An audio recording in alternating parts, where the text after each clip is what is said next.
fe mi lung tung dir kamu se se mi chai ro komi se tung amon rakti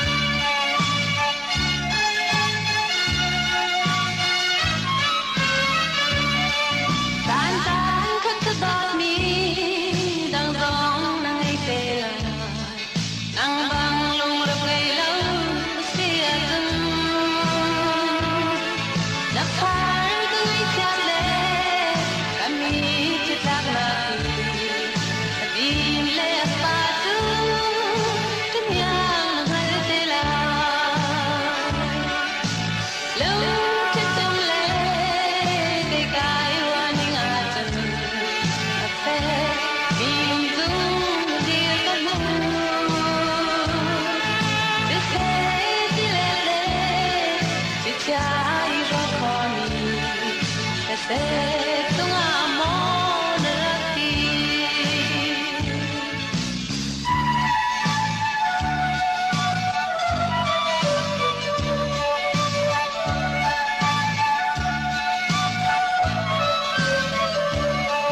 ni balai kan toi te kanun sung a ka to du bia mai kiu si ti zong a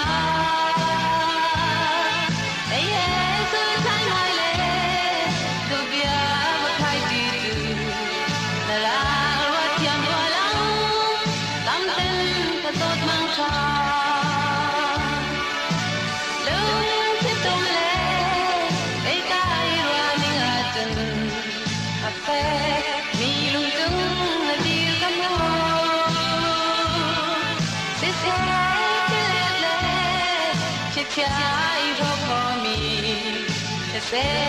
tung